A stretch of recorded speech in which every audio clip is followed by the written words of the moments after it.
Lei de Incentivo à Cultura, Lei Rouanet. Realização: Ministério da Cultura, Governo Federal, Brasil União e Reconstrução. Produção: Prime Filmes. Mulher e homem brancos com cerca de 40 anos estão sentados no chão em frente a uma mesa de centro. Ela usa traje típico italiano e ele vestimenta típica alemã. Em cima da mesa, há blocos de montar de madeira. Brincam com as peças construindo edificações.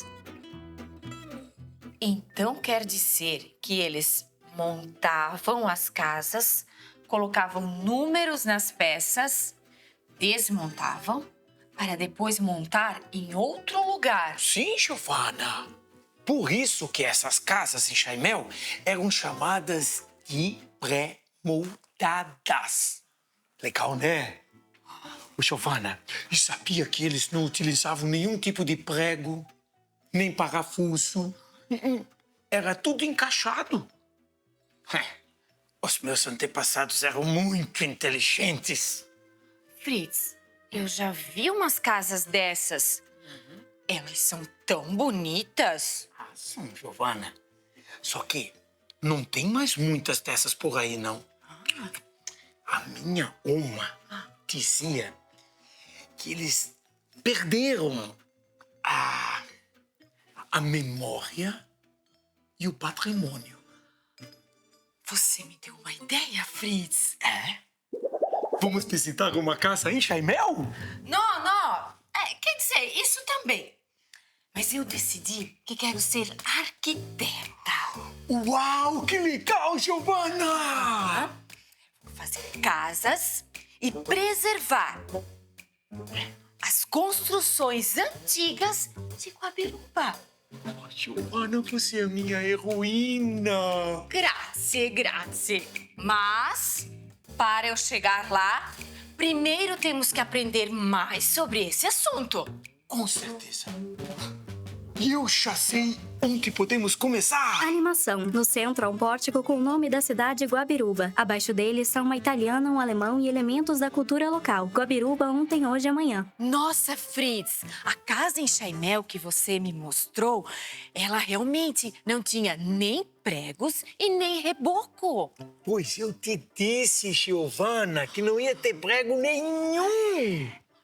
Mas sabe quem pode falar mais sobre esse assunto? Quem? A nossa convidada!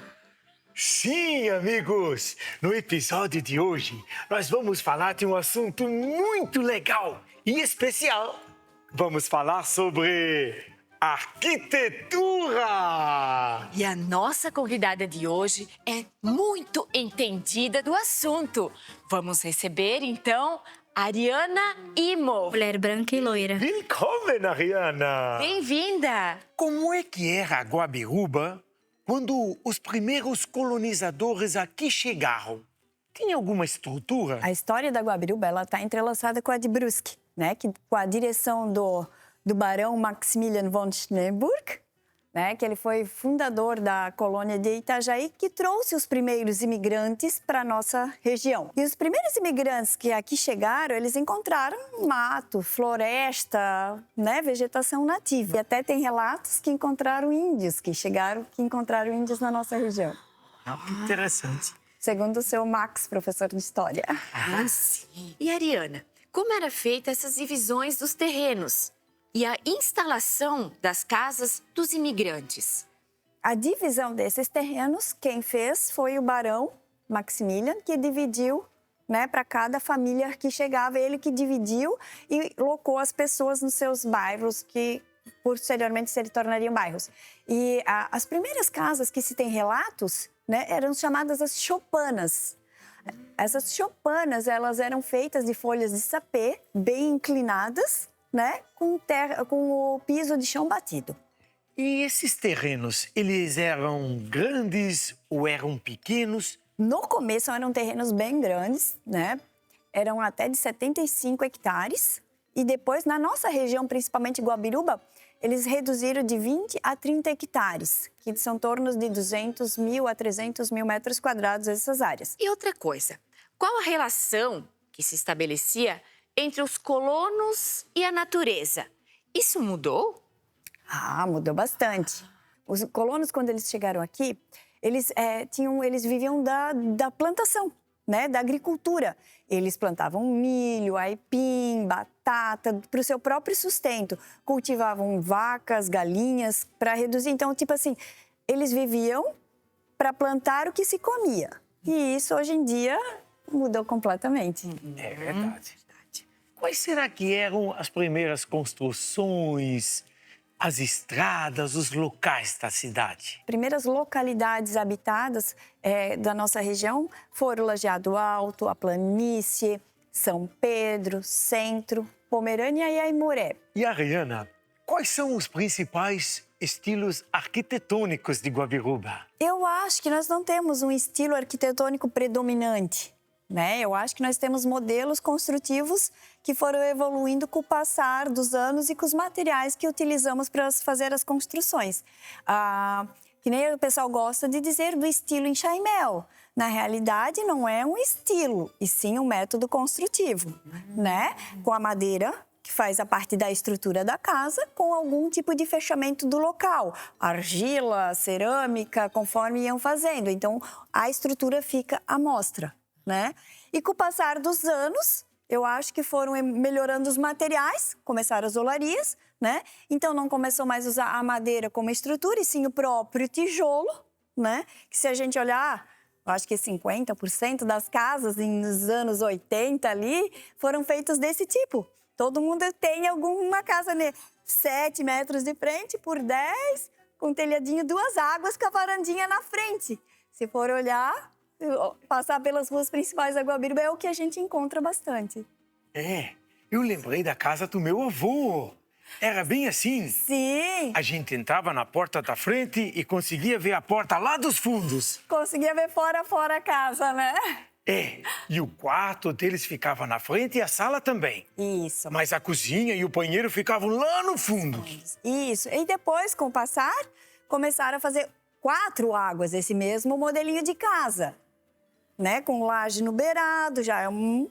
E hoje em dia nós temos vários estilos arquitetônicos na Guabiruba. Nós temos estilos modernos, contemporâneos, né? Com a estrutura do telhado embutida nas platibandas, né? E assim agora, com o passar, eu sempre digo que vai evoluindo os materiais, que vai sendo feito o tipo de construção.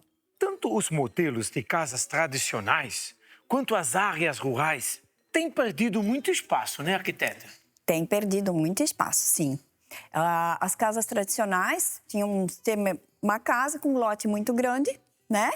As áreas rurais maiores ainda, mas com o adensamento populacional cada vez foram reduzindo mais.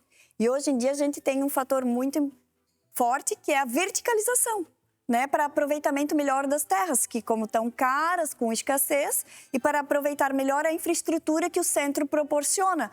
Para menos locomoção, para menos tudo, partimos para a verticalização, para todo mundo poder usar essa infraestrutura mais central, para menos deslocamentos de carros, dessa situação. Mas mudou bastante, sim. E, Ariana, como podemos equilibrar a modernização com a preservação? Boa pergunta. Eu acho que a modernização e a preservação depende de cada um.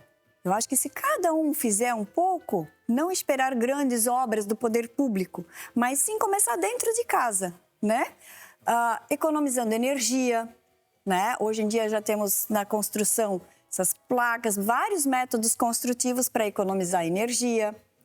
Eu acho que temos que reciclar o lixo, materiais, fazer essa separação do lixo dentro da sua própria casa, economizar água, ter um outro sistema de captação de água, coletar água da chuva para lavar carro, lavar calçadas, né? Ter esse aproveitamento. E eu acho que depende de cada um. Se todo mundo fizer um pouquinho, pequenas atitudes, a gente consegue preservar muito. Tá passando na rua, caminhando, vê um papelzinho, recolhe, joga no lixo. Eu acho que são pequenos gestos que fazem isso. E como a arquitetura em Guabiruba, ela contribui para o turismo na cidade? E quais são as construções legais para a gente visitar? As casas em Chaimel, né? As casas que foram feitas do método construtivo em Chaimel, é um grande atrativo, mas elas não são abertas ao público, são de propriedades particulares. Aí a prefeitura agora acabou comprando uma casa, a Casa Scheffer, no bairro Aimoré, né? Está no processo de reforma e ela vai abrir o Museu da Imigração Alemã Então, logo, logo teremos aí uma atração para as pessoas poderem usar, a desfrutar da cultura. Temos também no Lajeado Alto, né, o Museu da Ítalo-Guabirubense. E a capela, uma das capelas mais antigas da região, né, a Imaculada Conceição, que foi construída em 1876. Você conhece, né, Giovana? Isso é tão lindo, Fritz. Você já vai lá? Eu vou com você, né? Aprendemos bastante coisa, né? Muito legal hoje, Fritz. Vamos anotar tudinho pra gente não esquecer. É verdade. Estão de volta na sala. Fritz, tanta coisa hoje. Giovana, quando você se tornar uma grande arquiteta, você poderia fazer para mim uma casa em Chaimel bem bonita, bitte? Claro! Eu vou cuidar da natureza, da tradição, das indústrias. Ah, a minha mãe ensinou uma palavra sobre isso. É coexistência. E o que isso quer dizer? Coexistência quer dizer, Giovana, que duas coisas diferentes podem viver juntas, em harmonia, uma respeitando a outra. Mamma mia! Que lindo, Fritz! Coisas diferentes. Tradição e modernidade. Ou como você e eu. Oh! Guabiruba ontem, hoje e amanhã. Dragão em animação passa pela tela e sopra fogo.